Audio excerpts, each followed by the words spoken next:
हाँ तो बेटा बहुत सारे बच्चों का ये क्वेश्चन डाउट है, तो इसको ध्यान से समझ लो, इससे और भी एक दो क्वेश्चन और क्लियर हो जाएंगे।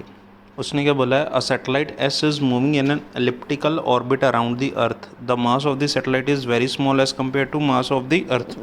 कहने का मतलब क्या है कि जैसे सन और अर्थ का अपने पास एलिप्टिकल ऑर्बिट होता है, वैसे तुम अर्थ और एक सैटेलाइट का ऑर्बिट बना लो, है ना।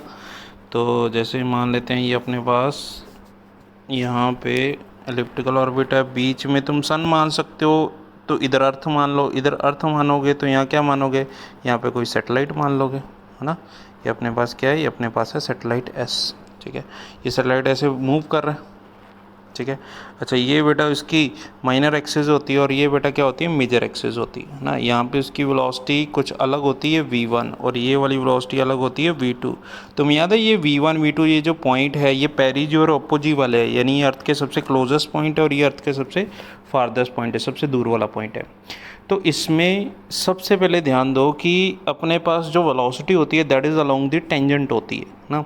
अच्छा वेलोसिटी, अब देखो इसमें हमें हर एक पॉइंट एक्सप्लेन कर रहा हूँ। सबसे पहले सेकंड पॉइंट को एक्सप्लेन करते हैं। सेकंड पॉइंट का उसने बोला total mechanical energy of S varies periodically with time, कि टोटल मैकेनिकल एनर्जी वेरी करती है। ये तो बेटा साफ साफ गलत है। टोटल मैकेनिकल एनर्जी क्या रहती है, कांस्टेंट, है ना। टोटल मैकेनिकल एनर्जी क्या होती है, वो होती है potential energy plus kinetic energy, इन दोनों का सम होती है। ये बात अलग है कि पोटेंशियल और काइनेटिक आपस में चेंज होते रहेंगे, बट टोटल जो रहती है वो तो क्या रहती है बेटा, कांस्टेंट रहती है। तुम्हें ये बात पता ही है कि जो v1 वेलोसिटी होती है ये कम होती है, v2 की वेलोसिटी ज़्यादा होती है ना। ये तो तुम्हें पता है ना, v2 is greater than v1 होता है। v1 पे मिनिमम होती है और v2 मैक्सिमम होता है। जो अर्थ के सबसे दूर वाला पॉइंट है वहाँ पे वेलोसिटी मिनिमम होगी, जो अर्थ के सबसे पास वाला पॉइंट है वहाँ पे वेलोसिटी मैक्सिमम होगी। तो थर्ड पॉइंट भी बेटा गलत हो जाता है। Linear momentum of satellite remains constant, तो लीनियर मोमेंटम होता है m इंटू वी, है ना। तो m इंटू वी कॉन्स्टेंट तो रहेगा ही नहीं। मोमेंटम का फॉर्मूला क्या होता है, m इंटू वी। तो वेलोसिटी जो है ये क्या कर रही है, ये चेंज कर रही है हर पॉइंट पे। जब अर्थ के पास जाता है सैटेलाइट तो वेलोसिटी ज़्यादा होती है, अर्थ से दूर आता है तो वेलोसिटी कम होती है। तो मतलब ये चीज़ कांस्टेंट नहीं है, तो अपना ये वाला ऑप्शन भी गलत हो गया ना। अब बात करते हैं एंगुलर मोमेंटम की। अब पहले तो मुझे बताओ कि एंगुलर मोमेंटम किससे चेक किया जाता है ना। तो एंगुलर मोमेंटम बेटा चेक करने का अपने पास होता है angular momentum equals to m bracket में r vector cross v vector, ये होता है एंगुलर मोमेंटम, है ना। यानी एंगुलर मोमेंटम की वैल्यू होती है mvr, ठीक है। और डायरेक्शन किससे चेक की जाती है, r क्रॉस v से। अब चाहे सर्कुलर ऑर्बिट है चाहे एलिप्टिकल ऑर्बिट है, एंगुलर मोमेंटम एक ऐसी क्वांटिटी है ग्रेविटेशन में जो कांस्टेंट रहती है ना। एंगुलर मोमेंटम केप्लर्स के लॉ के अकॉर्डिंग, सेकंड लॉ के अकॉर्डिंग एंगुलर मोमेंटम क्या रहता है बेटा, कांस्टेंट। तो मैं लिख देता हूँ angular momentum is always constant, is always constant. ये याद रखना, एल वेक्टर कांस्टेंट रहता है। वेक्टर मतलब मैग्नीट्यूड भी डायरेक्शन भी, है ना।